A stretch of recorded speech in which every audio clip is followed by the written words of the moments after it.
Assalamualaikum warahmatullahi wabarakatuh. Nama saya Iskandar Zulkarnain dengan NIM 2011368.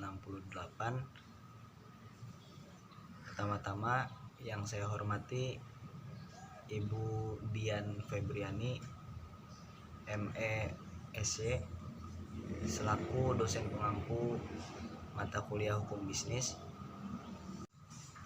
Baiklah, saya di sini akan menjelaskan tentang istilah perseroan terbatas atau PT dulunya dikenal dengan istilah Namloes Vennootschap. Istilah lainnya Corporate Limit, Serikat Dagang Benhart. Pengertian perseroan terbatas terdiri dari dua kata, yakni perseroan dan terbatas. Perseroan merujuk kepada modal PT yang terdiri dari sero-sero atau saham-saham, adapun kata terbatas merujuk kepada pemegang yang luasnya hanya sebatas pada nilai nominal semua saham yang dimilikinya. Unsur-unsur PT. Berdasarkan pengertian tersebut, maka untuk dapat disebutkan sebagai perusahaan atau PT, menurut UU PT harus memenuhi unsur-unsur sebagai berikut. Yang pertama, berbentuk badan hukum yang merupakan persekutuan modal. Yang kedua, didirikan oleh dasar perjanjian. Yang ketiga, melakukan kegiatan usaha. Yang keempat, modalnya terbagi saham-saham, dan yang terakhir memenuhi persyaratan yang ditetapkan dalam UU PT serta pelaksanaannya. Dan selanjutnya ada struktur permodalan PT. Yang pertama modal dasar, yang kedua modal ditempatkan, dan yang ketiga modal disetor. Persyaratan material pendirian PT. Untuk mendirikan suatu perseroan harus memenuhi persyaratan material antara lain adalah: pertama, perjanjian antara dua orang atau lebih. Yang kedua, dibuat dengan akta autentik.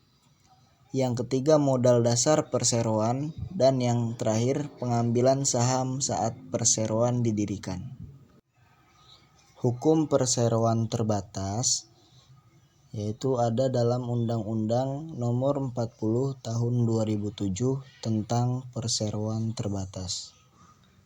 Berdasarkan pasal 1 UU PT Nomor 40/2007, pengertian perseroan terbatas adalah badan hukum yang merupakan persekutuan modal, didirikan berdasarkan perjanjian, melakukan kegiatan usaha dengan modal dasar yang seluruhnya terbagi dalam saham, dan memenuhi persyaratan yang ditetapkan dalam undang-undang ini serta peraturan pelaksanaannya.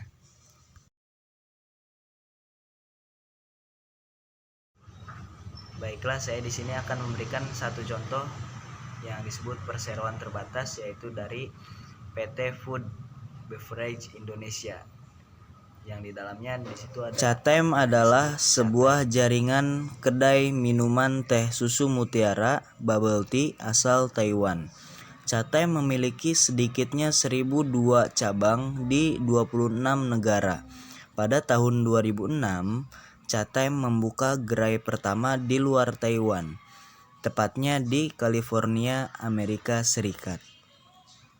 Hingga tahun 2013, CATEM berekspansi lebih dari 25 negara termasuk Indonesia. CATEM didirikan oleh PT Food Beverage Indonesia. Nama CATEM diambil dari kata ca yang artinya teh dan kata time yang berarti waktu. Jadi CATEM memiliki arti waktu untuk teh, yaitu waktu break untuk semua orang sambil menikmati minuman enak. CATEM berasal dari Taiwan dan telah berekspansi ke 1.000 wilayah di seluruh Indonesia, khususnya Asia. PT Food Beverage Indonesia merupakan satu-satunya distributor yang berhak memakai merek dagang CATEM di Indonesia dan tidak pernah membuka franchise. Pendiri CATEM atau pemimpin CATEM yang bernama Henry Wang Youhu Dan di pundak Veronia Wibowo, generasi ketiga keluarga pendiri grup Kawan Lama, tersampir tanggung jawab untuk membesarkan Catem. Catem menjual minuman yang umumnya berbahan dasar teh. Teh tersebut dikombinasikan dengan beragam pugasan atau topping seperti mutiara yang terbuat dari tapioka, puding jelly, dan lain-lain. Di Indonesia, Catem dioperasikan oleh grup Kawan Lama Sejahtera. Sedikitnya 230 gerai Catem di Indonesia telah beroperasi hingga tahun 2018. Baiklah, hanya itu yang bisa saya sampaikan. Kurang dan lebihnya saya mohon maaf. Wallahul muwaffiq ila aqwamit thoriq. Wassalamualaikum warahmatullahi wabarakatuh.